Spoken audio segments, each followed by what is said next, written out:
Hello, and welcome back to Whisper with me, ASMR.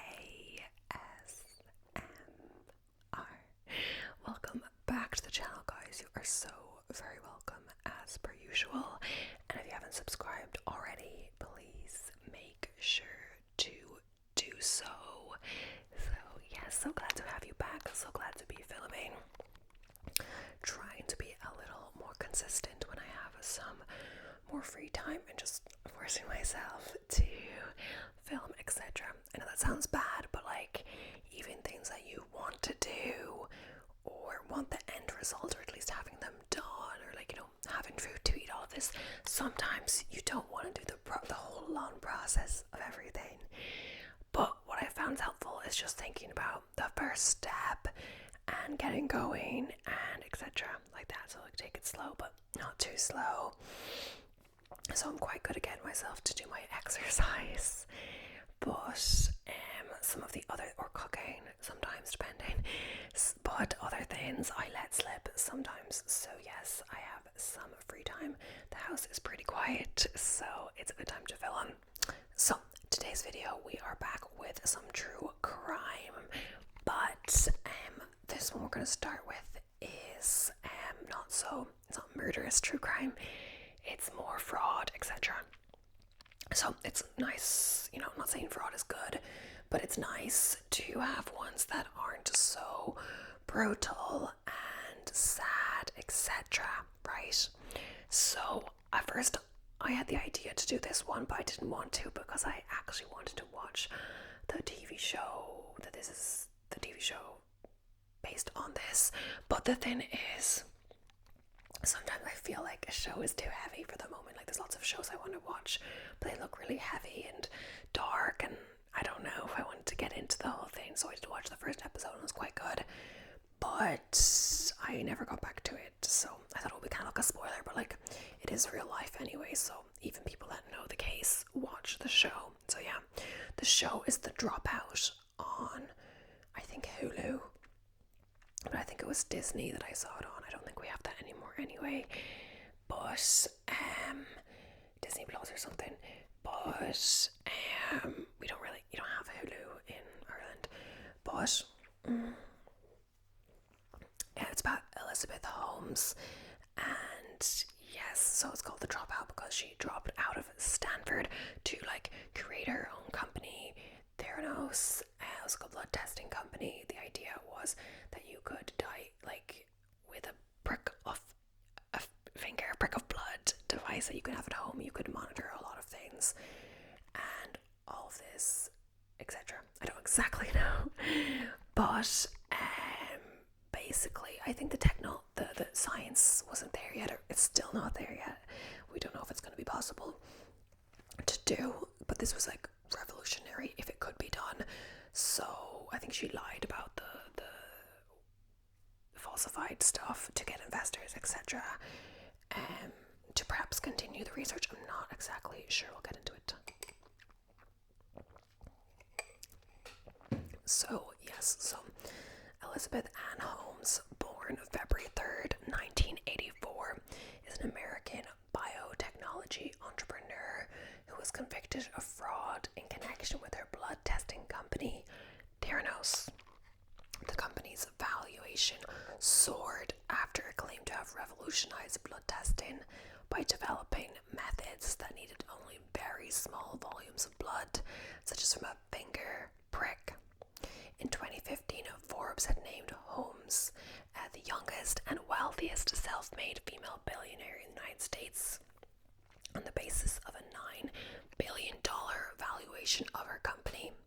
In the following year, as revelations of fraud about Theranos' claim began to surface, Forbes revised its estimate of Holmes' net worth to zero, and Fortune named her in its feature article on the world's 19 most disappointing leaders.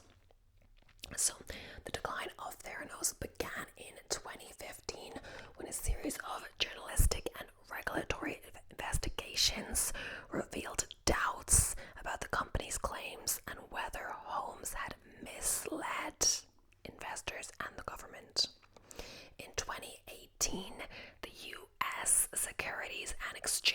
Commission (SEC) charged Theranos Holmes and former Theranos' chief operating officer (COO) Ramesh or Sunny Balwani with raising $700 million from investors through a fraud involving false or exaggerated claims about the accuracy of the company's blood testing technology.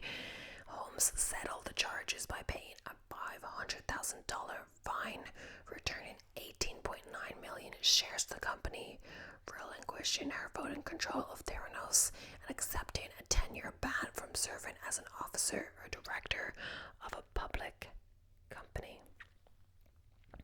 Holmes was in a clandestine romantic relationship with Balwani throughout most of Theranos' history. Holmes and Balwani jointly ran the company with a dysfunctional corporate culture of secrecy and fear, according to employees. Staff also claimed that those who raised concerns or objections were usually marginalized or fired by the pair. Following the collapse of Theranos, Holmes started dating hotel heir William Billy Evans, whom she married in 2019 and with whom she has had 2 children born in 2021 and 2023. So, in June 2018, a federal grand jury indicted Holmes and Balwani on fraud charges. Her trial in the case of U.S. versus Holmes et al. Ended in January 2022, when Holmes was convicted of defrauding investors and acquitted of defrauding patients. She was sentenced to serve 11.25 years at a federal prison camp Byron, beginning on May 30th, 2023. She and Balwani were ordered to pay $452 million in restitution to the victims of the fraud. The credibility of Theranos was attributed in part to Holmes' personal connections and an ability to recruit the support of influential people, including Henry Kissinger, George Shultz, James Mattis, and Betsy DeVos, all of whom had served or would go on to serve as U.S. presidential cabinet officials. We're going to talk a little bit about Elizabeth's early life. So, she was born on February 3rd, 1984 in Washington, D.C. Her father, Christian Ramos Holmes, was vice president of Enron, an energy company that later went bankrupt after an accounting fraud scandal. We might have talked about this before. Her mother, Noel Ann, worked as a congressional committee staffer.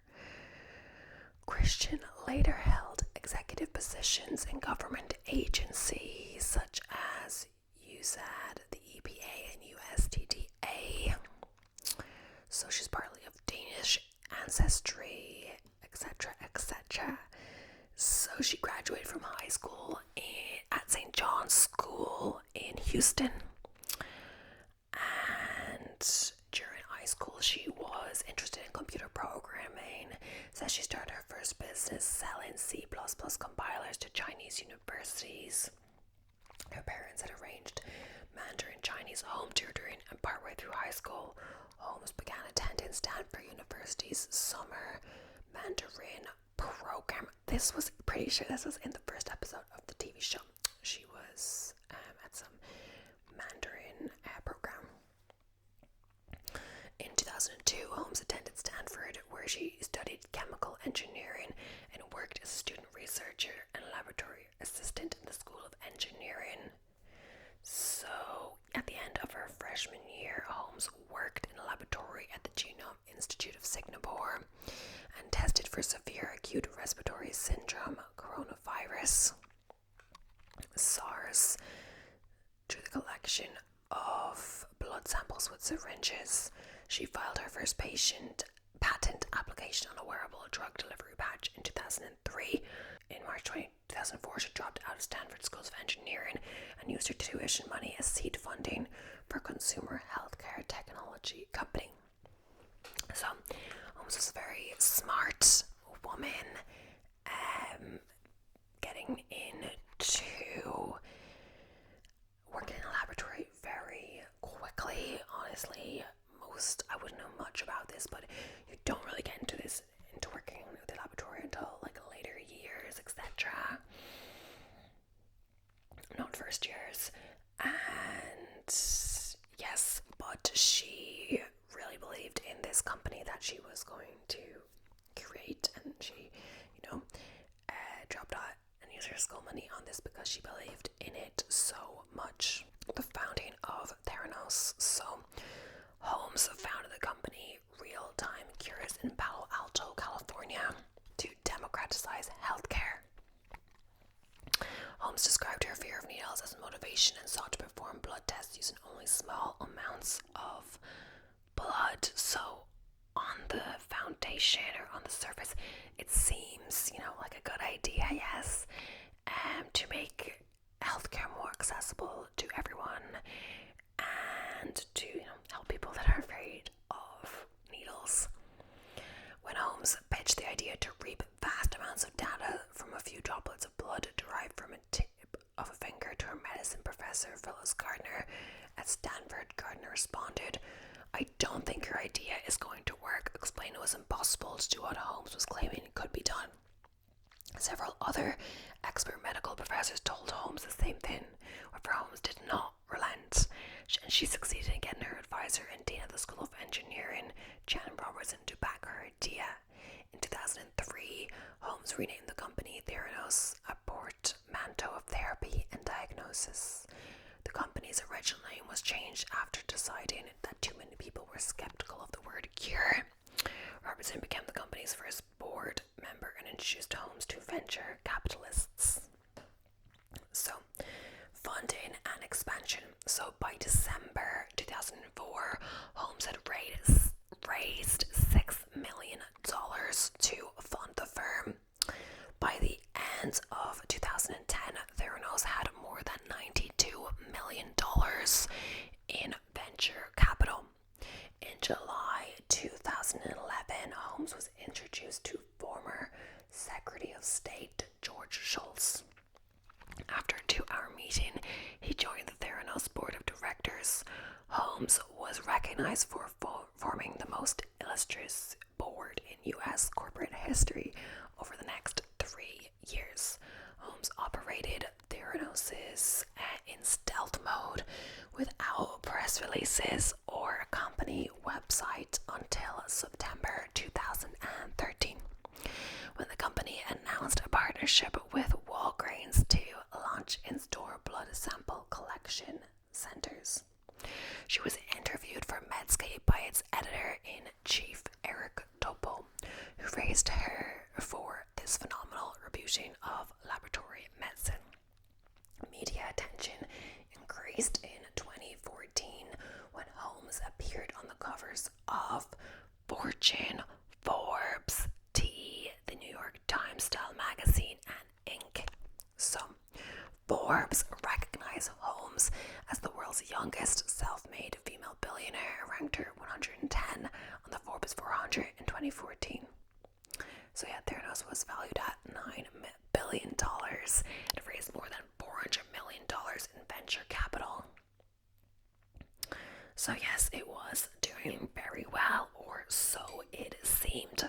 Now we're moving on to the downfall of the company. So John Carreyrou of the Wall Street Journal initiated a secret, months-long investigation of Theranos after he received a tip from a medical expert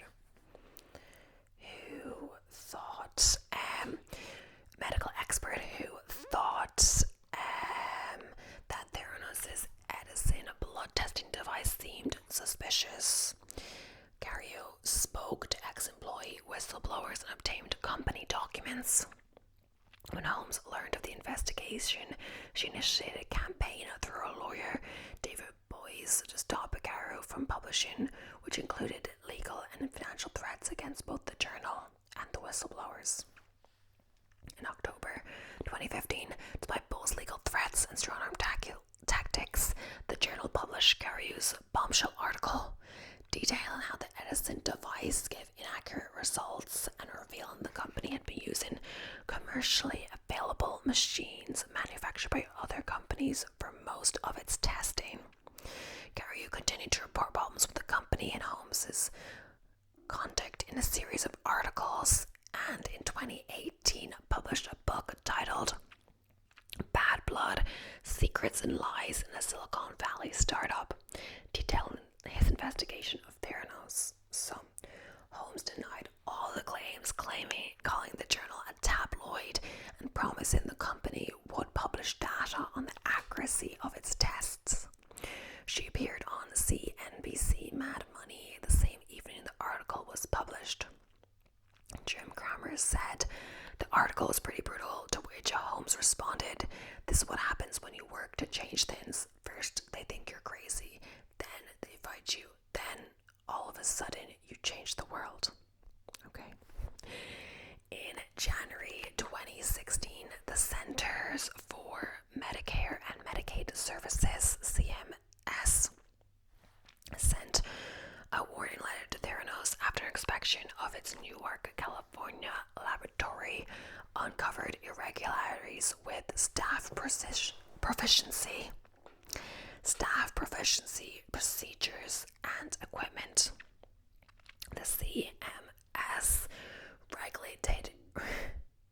CMS regulators proposed a 2-year ban on Holmes from owning or operating a certified clinical laboratory after the company had not fixed problems in its California lab in March 2016. On the Today Show, Holmes said she was devastated we did not catch and fix these issues faster, and said the lab we rebuilt with help from a new scientific and medical advisory board. In July 2016, CMS banned Holmes from owning, operating, or directing a blood testing service for a period of 2 years.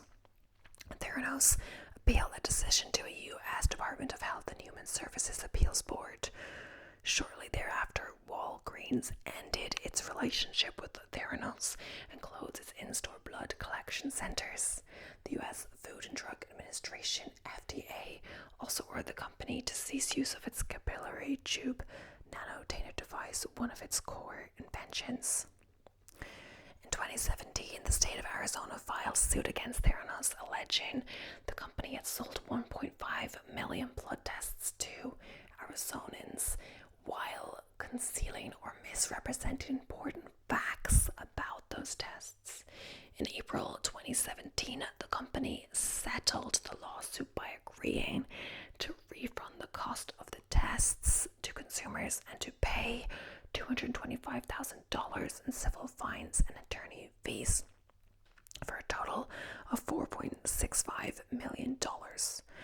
Other reported ongoing actions include an unspecified investigation with U.S. Federal Bureau of Investigation, FBI, and 2 class action fraud lawsuits. Holmes denied any wrongdoing. So, on May 16th, 2017, approximately 99% of Theranos shareholders reached an agreement with the company to dismiss all litigation and potential litigation in exchange for shares of preferred stock. Holmes released a portion of her equity to offset any dilution of stock value to non-participating shareholders. In March 2018, the SEC charged Holmes and Theranos' former president Ramesh Balwani with fraud by taking more than $700 million from investors while advertising a false product. The charges of fraud included the company's false claim that its technology was being used by the U.S. Department of Defense in combat situations. The company also lied when it claimed to have a $100 million revenue stream in 2014. That year, the company only made $100,000. On March 14th, 2018, Holmes settled the lawsuit. The terms of Holmes' settlement included surrendering voting control of Theranos, returning 18.9 million shares to the company, officer or director position in a public company for 10 years and a $500,000 fine. So a lot of things.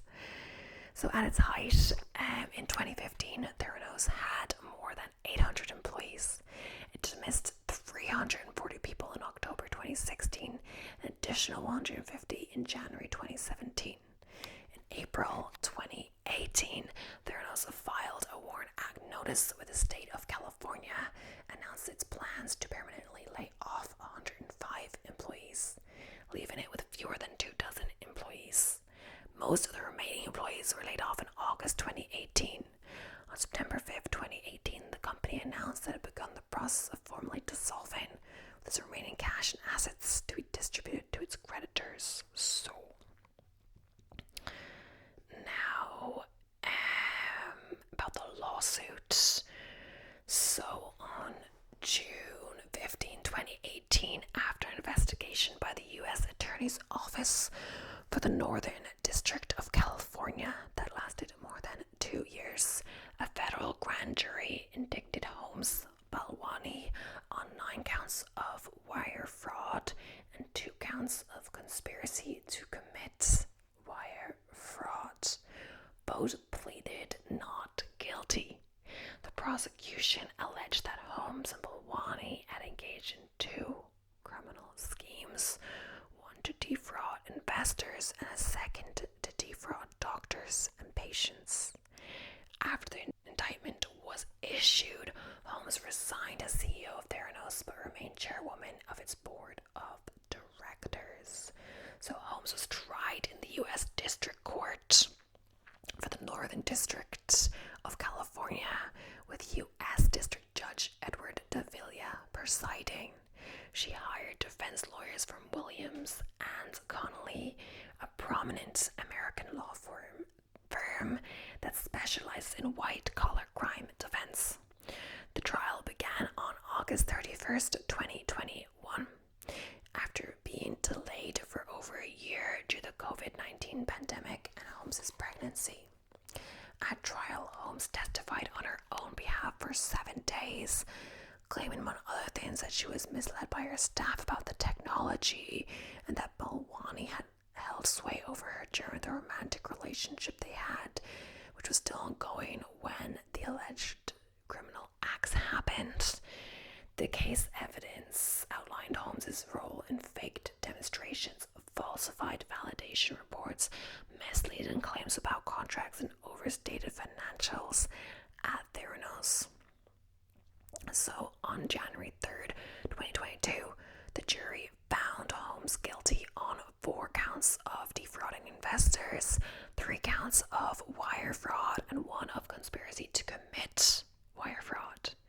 She was found not guilty on 4 counts of defrauding patients, and the jury returned a no verdict on 3 counts of wire fraud against investors. The judge declared a mistrial on the last 3 counts, and the government later agreed to dismiss them.